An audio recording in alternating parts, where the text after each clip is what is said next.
अस्सलामु अलैकुम वरहमतुल्लाहि वबरकातुहू। कुल्लु नफ्सिन ज़ाइक़तुल मौत सुम्मा इलैना तुरजऊन। हर जानदार मौत जो मज़ो चखण वारो है ऐं पोइ मड़े असांजी तरफ़ लौटाया वेंदा। अल्लाह रब्बुल आलमीन सूरह अल अनकबूत जी हिन आयत नंबर 57 में इन ॻाल्हि जो ज़िक्र कयईं जे हिन दुनिया में जेको आयो आहे उनखे हिकिड़ो न हिकिड़ो ॾींहुं हीअ दुनिया छॾणी आहे ने लौटी करे मूं वटि अचिणो आहे ऐं जेको आहे से ज़िंदगी जो हिसाब ॾियणो आहे। मौत जे इन ई क़ाइदे जे तहत काल्ह तारीख़ 15 महीनो 2024 जी साल गुरुवार जो ॾींहुं पछम वारे मथे इहा ख़बर असूर जो 5:30 वॻे कड़को करे थी जो पछम जा वासियो अॼु पछम जो अज़ीम इंसान हमेशह जे लाइ विञाए छॾियां। पछम जी अज़ीम शख़्सियत, पछम जो मशहूर ऐं मारूफ़ नालो, पछम जे ॻोठ तुगा जा रहवासी हाजी रायसल नबाणी रहमहुल्लाह हिन फ़ानी दुनिया खे छॾे करे बाक़ी दुनिया आख़िरत जी तरफ़ हमेशह लाइ करे रवाना थी विया आहिनि। इन्ना लिल्लाहि व इन्ना इलैहि राजिऊन। हाजी जी वफ़ात जी ख़बर पल भर में दुनिया सॼे में फैली वञे थी।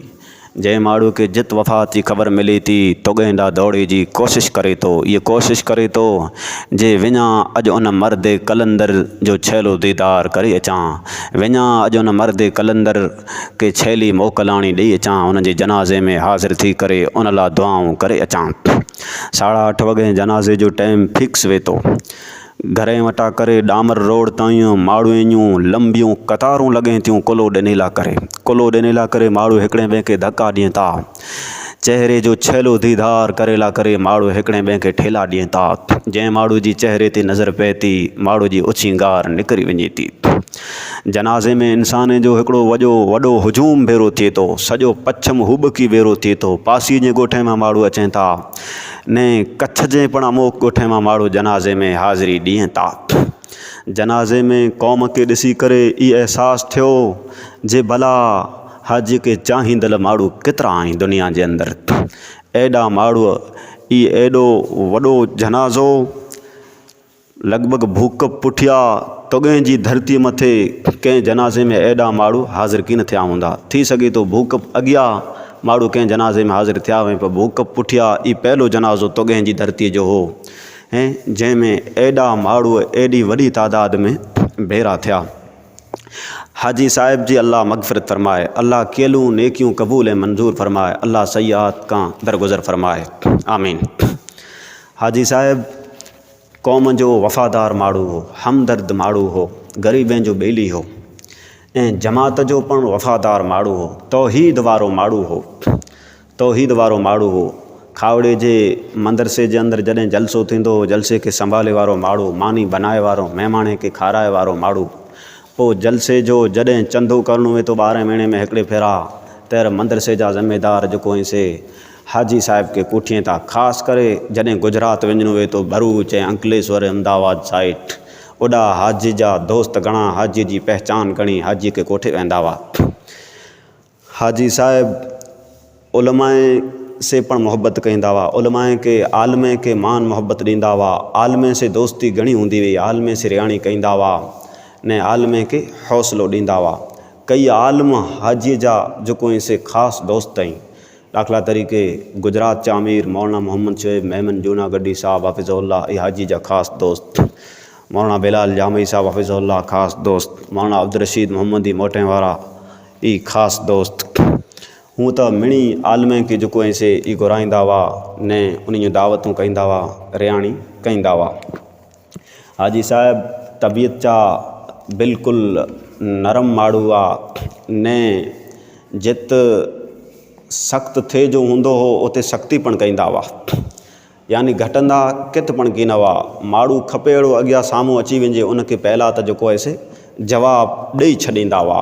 अल्लाह रब्बुल आलमीन इहे हिकिड़ी हिस्मत उन जे अंदरि रखे में ने तबियत में कंहिं क़िस्म जो तकबुर, फ़ख़्र, गुरूर न हो, हसद न हो, कीनू न हो, नफ़रत न हुई। तबियत में आजिज़ी हुई, वॾाई कंहिं क़िस्म जी न हुई।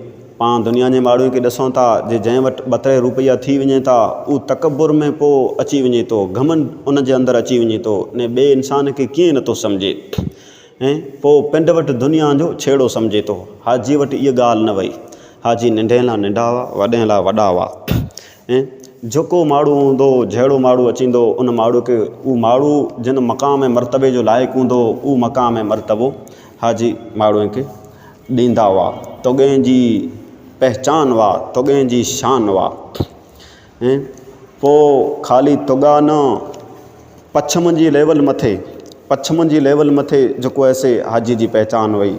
पछम जो को ॻोठ अहिड़ो न आई जंहिंमें हाजी जा दोस्त न वञे। सॼो पछम हाजी खे जेको आहे से चाहींदल हो। हाजी साहिबु तोॻे जी जामा मस्जिद जा जेको आहे से घणे टाइम वटां ज़िम्मेदार हुआ।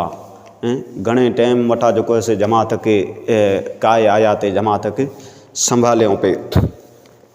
पोइ जॾहिं नए झूने घर मां लॾे करे नवा घर बनायूं त उते पहिलो अल्लाह जो घरु तामीर कयूं। अल्लाह जो घरु जेको आहे से तामीर कयूं, मस्जिद बनाए विया आहियूं। उमेदु आहे त पुठियां जेको औलाद आहे अल्लाह जे इन घर में वेही करे जेको आहे से अल्लाह खे तवारींदो। ई सदके जारिया अल्लाह जो घरु हाजीअ लाइ करे। अल्लाह हाजी साहिब जी मग़फ़िरत फ़रमाए। ऐं जेको हाजी साहिब जी वफ़ात जी वजह सां जेको ये जॻह ख़ाली थी वई आहे, इन जॻह खे अल्लाह पुर फ़रमाए। ऐं अल्लाह वारसनि खे औलाद जेको आहे, भाउ आहे, भातिरी ऐं परिवार आहे, इन खे सब्र करण जी तौफ़ीक़ अता फ़रमाए। ऐं पछम जेको अज़ीम इंसान ई विञाए छॾे। अल्लाह इन परिवार मां वरी ॿियो को अहिड़ो रब्बुल आलमीन पछम वारनि खे इंसान तयारु करे ॾे। आमीन। वाख़िरु दावाना अल्हम्दुलिल्लाहि रब्बिल आलमीन।